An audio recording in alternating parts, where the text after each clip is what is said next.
the case of the 28-point peace plan on the part of the Trump administration, in which later on Marco Rubio went to Geneva talking with Europeans and Ukrainians about the points mentioned in that document. First of all, looking at the document 28 point, in your opinion, what was positive about the document? What was negative in your opinion?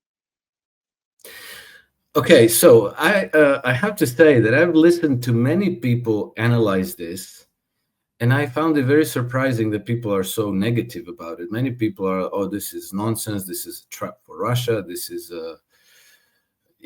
Trump trying to play Russia and this and that. I don't read it that way at all.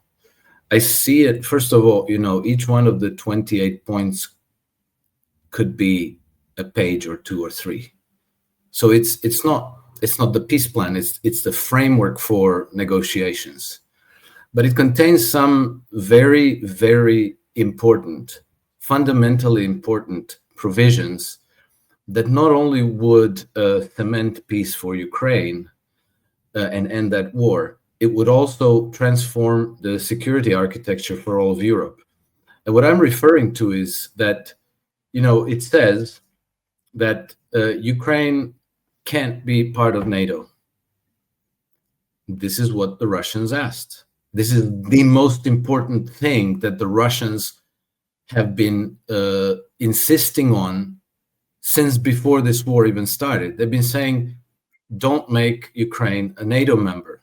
Please don't do this. We can't tolerate it, and we will have to intervene. So this was the key reason for the war to begin with. And, the Russians, in talking about peace, they've been saying, whatever peace deal we come up with, it has to address the root causes of the conflict. And so this does address the root causes of the conflict. Then furthermore, the 28 points, one of the provisions is that Ukraine has to enshrine this in its constitution. So it has to make it like a constitutional commitment not to join any Western military alliances. No Western troops on Ukraine's territory. Limitation of troops. The size of the army of Ukraine. The size of the army, which, that provision could become a couple of pages where, they would say you may have these weapons, but not those weapons, and so on. Well, for example, no nuclear weapons is already mentioned in there. But then, probably it would get a lot more granular before anything is signed. And then there's also a demand on Russia to make a commitment not to attack any Western nations. And so Russians have said many times that they have no intentions of attacking anybody else whatsoever. But this peace plan requires Russia to pass a law through their legislative process, committing to no attacking any Western nation. So this is really important because people who are braying for war in Europe are saying the Russians are coming. They're going to attack us.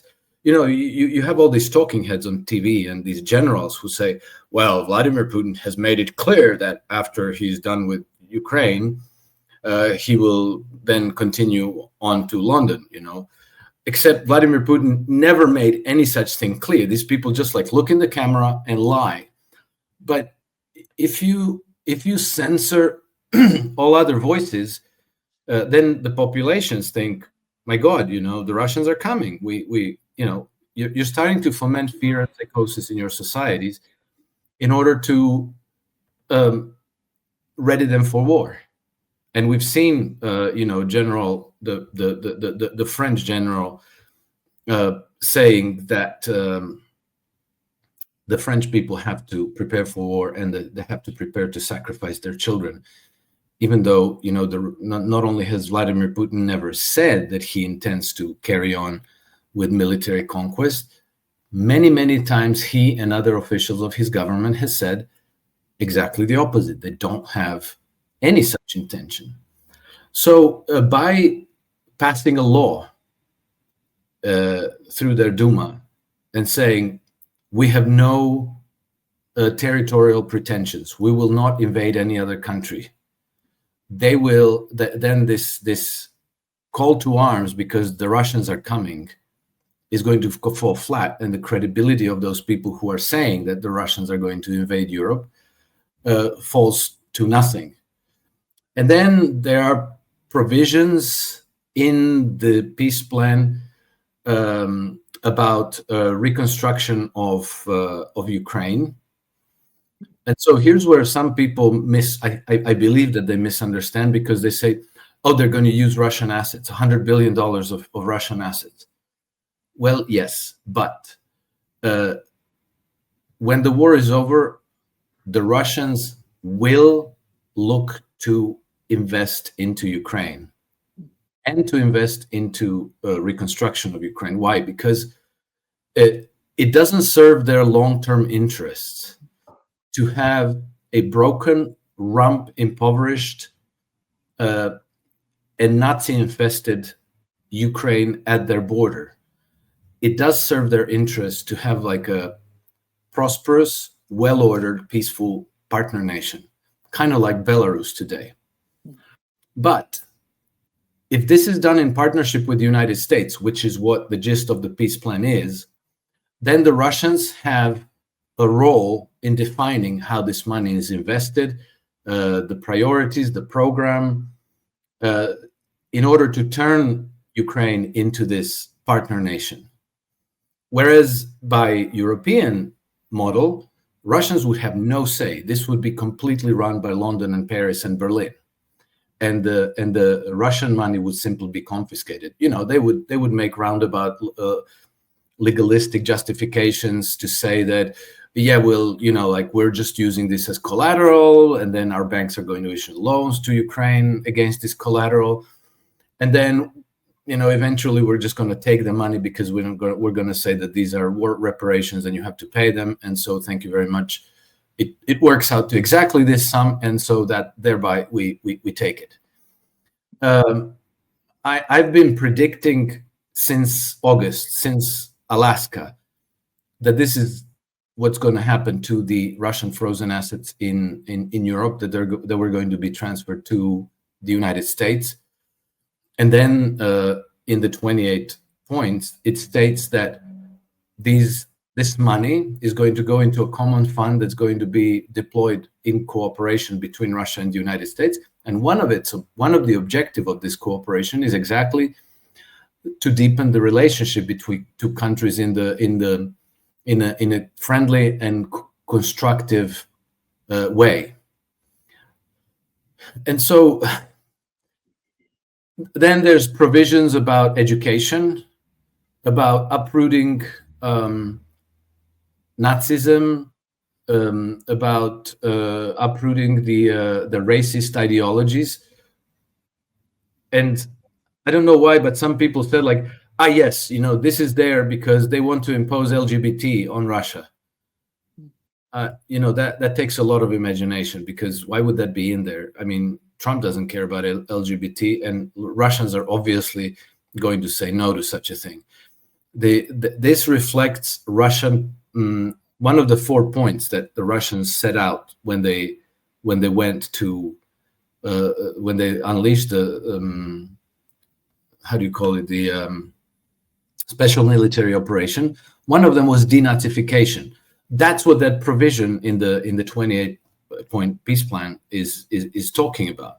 Denazification, meaning, you know, you have to reform education because among other things, you know, the one of the first thing that Ukrainian junta has passed in 2014 is a law that made World War II Nazi collaborators into national heroes, and that law envisions criminal charges against people who deny their heroism. And then, you know, the textbooks in schools now are quite openly racist, and they kind of foment fear and hatred towards Russia. And then there's a provision about language and so forth. So the way I read it, it's very close to what the Russians have been demanding since the Minsk agreements. So I see it as a very positive, very encouraging framework for negotiations. I don't think that Russians are particularly hung up on territory, which is where, you know, a lot of people think that Russians get a rotten deal because, you know, they're being asked to give up something and to freeze the demarcation lines where they are, rather than taking full, you know, Zaporozhye, Kherson, and so forth. I don't think that the Russians care, and the reason why they don't care is because the relevant, the important part is not what the colors on the map show. What's relevant for them is who has political dominance, who has decisive political influence. There's two ways of achieving this.